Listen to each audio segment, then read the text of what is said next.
dibujar la cosa más fea del mundo, pero yo lo que voy a ver es las características que tienen esos dibujos. Ajá. Y además, vos ahí ves cómo son las líneas, digamos. Sí, el trazo. El trazo, si es seguro el trazo, ahí podés ver si es seguro el trazo, muchas cosas. Yo aprieto muy fuerte. Nada menos lo que eso también. Sí. Sí. Oh, sí, seguro. Por eso tenés que.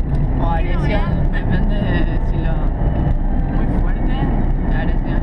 Pero así fuerte. No fuerte de romper la hoja, pero le hago una presión bastante considerable. Sí, seguro. Hay que escribir como suavecito. Bueno, tampoco es bueno, digamos, tiene que ser un trazo medio, digamos. Eso también lo discutíamos. ¿Cómo sabes que es un trazo es medio? Y te das cuenta en el dibujo, te das cuenta. Vos cuando haces Lo que dibujo pasa es que técnico. ellos te dicen el trazo medio y no te demuestran cómo sería el trazo medio. Sí. Digamos, esa materia para mí sería muy rica si en la pruebas fe hicieran proyecciones o power, pero no los hacen y te dicen así vos. Sí, después tenés que Bueno. adivinar y cómo es un trazo. Sí, ese. Esa es una cagada para nosotros, porque no.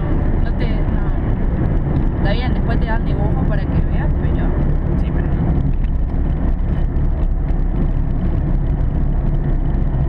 Por eso los test psicológicos muchas veces son muy relativos. Si el que está haciendo el test sabe algunos detalles, es muy relativo. Digamos, ese es mi punto de vista. Según algunos dicen que hay veces que por más que vos sepas, hay veces que se te escapa, digamos, el trazo o algo, como que no estás concentrado siempre en hacer las cosas bien.